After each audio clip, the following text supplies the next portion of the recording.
de una labor de una colección que se llamó Alcabala del Viento, en que se utilizaron los catastros de Ensenada para hacer una fotografía de cada ciudad en un año determinado, en torno a 1753-54, para entenderlo. Entonces se dan fotografías de esas ciudades, son historias de esas ciudades que tratan de ver todos los problemas en un conjunto, como nos había enseñado la Escuela de los Anales. Voy a tomar un ejemplo para que vean cómo se trata la historia total de una sola ciudad. Tomo en este caso la ciudad de Baeza, ¿no?, que es la patria de mi esposa. A la hora de estudiar la ciudad de Baeza, pues nos encontramos con que se estudia la historia económica, el marasmo económico, el mal reparto de las tierras, el sector industrial obsoleto, un sector mercantil alicorto, que hace que la ciudad sea ya una mera agrovilla decadente.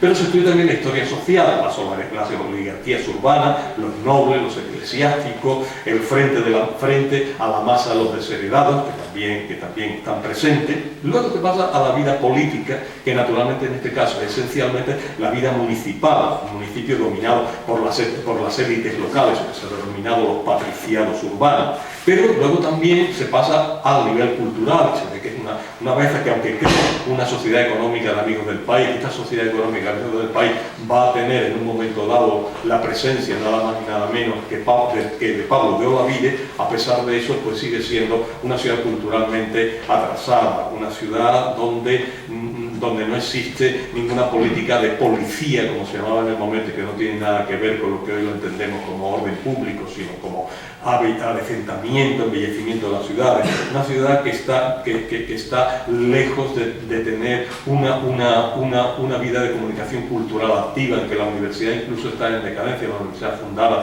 por San Juan de Ávila. Una ciudad donde no hay nada de lo que los ingleses llamaban the polite walking, el paseo cortés, el paseo educado, ¿no?, que como forma de sociabilidad, que no tenía nada de tertulias, que no tenía nada de teatros, que no había nada en él. Bueno, hasta tal punto que todavía en el siglo XIX, en el siglo XX, al principio del siglo XX, cuando don Antonio Machado, el gran poeta, llega a Baeza, le escribe a sus amigos de Soria y le dice: comparado con Baeza, Soria es como Atenas, o sea, lo cual es ya una descalificación total, porque Soria es Atenas, para Baeza, pues Baeza que sería la nada, ¿no? O sea, todavía está así. La región de Murcia también tuvo sus alcabalas del viento, ¿no? Yo recuerdo, entre las que leí, la de Lorca, de Antonio Gil Olcina, la de Jumilla, de Alfredo Morales, la de Murcia, de Guilherme Meunier. Son historias locales, pero que tratan en un momento dado de ser historias totales, fijadas en el tiempo, en un momento dado. A partir de ahí se puede hacer ya una reflexión sobre la historia local.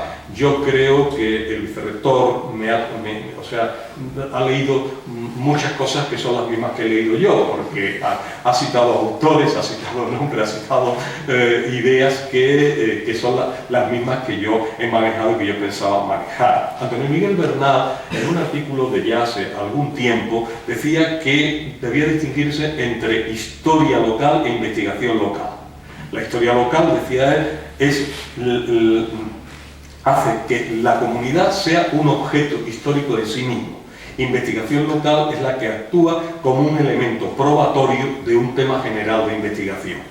Para mí ambas son igualmente válidas, o sea, una historia local que sirva de comprobación de una tendencia general, o una historia local ensimismada que lo que quiera es dar cuenta del devenir de esa ciudad. Las dos son perfectamente válidas.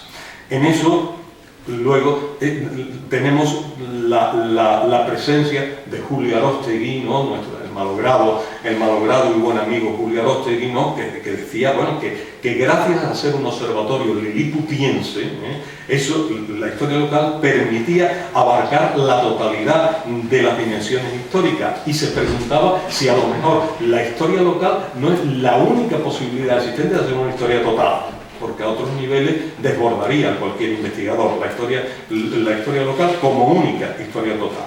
Juan Antonio Lacomba, en otro artículo que me ayudó mucho en su tiempo también a perfilar el sentido de la historia local, decía que fundamentalmente se ha usado la historia local como campo de experimentación del análisis histórico. Y yo estoy muy de acuerdo con las definiciones que da la historia local, me parece de las mejores que he escuchado nunca. Él dice que es un medio para precisar y contrastar a escala reducida y asequible los fenómenos generales. Y eso es la historia local. Termina con una frase que para mí es bellísima, dice Juan Antonio Lacomba. La historia local podemos entenderla como el estudio interpretativo de la manera local de estar presente en el proceso de la historia general.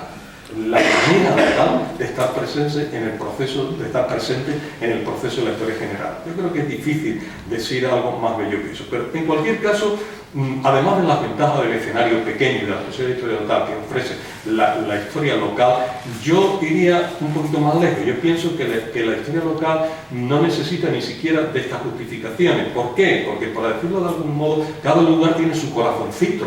Es decir, todo el mundo tiene derecho a tener su historia, todo el mundo tiene derecho a ocuparse de sí mismo o de que otros se ocupen de uno, y por lo tanto hacer historia de los pueblos es una cosa necesaria, y de hecho pues se hace a niveles modestos, ¿no? Como la creación de tantos centros de estudios locales como prolifera en nuestro país, centros de estudios locales que están concentrados a veces pues en un solo pueblo, en una pequeña comarca, pero que hacen una labor extraordinaria de conocimiento de esa historia local. O bien la presencia, ¿no? que en su día pues se hizo en la revista La Vens, de crear un cuaderno explícitamente para la historia local, que se llamaba Los Plaques de Historia Local, que continúa hoy día en el último número que se llama La Vens, continúa publicando sistemáticamente y que son muy importantes, o ya a un nivel superior con la creación de la fundación que aquí me ha traído hoy, es decir, la fundación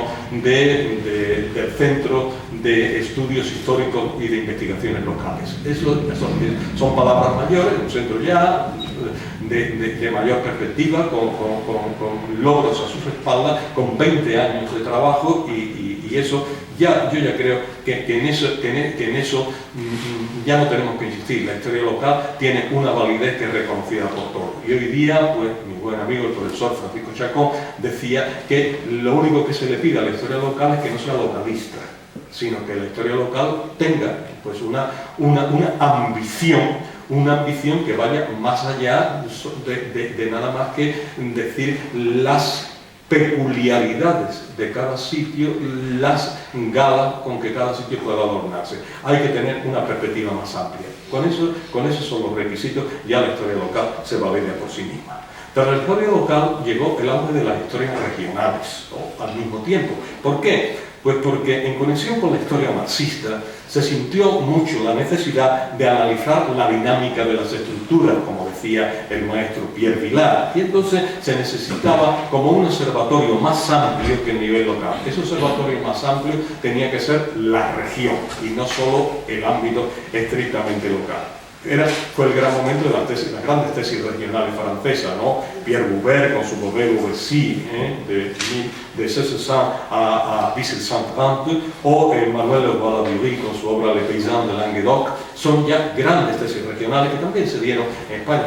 El ejemplo más característico de España pues es la Cataluña de la España moderna, ¿no? del propio Pierre Vilar, y así. Para Murcia también existen estudios de este tipo, estudios regionales de amplio aliento, como el propio estudio del profesor Francisco Chacón, Murcia en la centuria del 600, en 1779, o el artículo de mucha ambición de María Teresa Pérez Picazo, el proceso de modernización de la región murciana siglo XVI y XIX.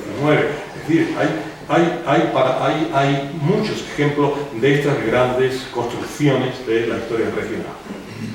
Pero hoy día nosotros hemos dado un salto más allá. Estamos desplazándonos hacia otros horizontes diferentes. Antes de desplazarnos a esos horizontes muy amplios, aparece un elemento, un artefacto nuevo que le da nuevo impulso a la historia local, que se llama la microhistoria.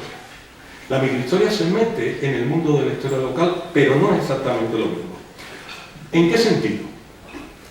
En este momento en que va a aparecer la microhistoria, se está haciendo lo que se llama historia serial. La historia regional es una historia serial que maneja muchas magnitudes, grandes magnitudes, que las pones en diálogo a todas estas grandes magnitudes de carácter demográfico, económico, social y tal, para hacer un gran constructo, ya digo, de una comarca, un gran constructo de toda una región. Esto es lo que ocurre y ello es así. Pero frente a eso, pues hay la crítica de lo contrario. Hay que evitar en los datos aberrantes, y estos datos aberrantes son los que pueden darse en la historia local. Un dato que aparezca nada más que en un pueblo y por lo tanto pues, no sea en absoluto sea significativo, ¿no? Y entonces aparece en la microhistoria y hace la siguiente pregunta. Pero ¿y si el dato aislado resulta que no es un dato aberrante, sino que es todo lo contrario? Que es un dato no solo significativo, sino incluso un dato paradigmático. Es un dato que sirve de paradigma, sirve para una interpretación global, para una interpretación general. Entonces, ¿en qué nos encontramos? Pues hay que volver a buscar estos hechos que están en la historia local y que, al tratar de un hecho que es particular simplemente, sin embargo, podemos encontrar...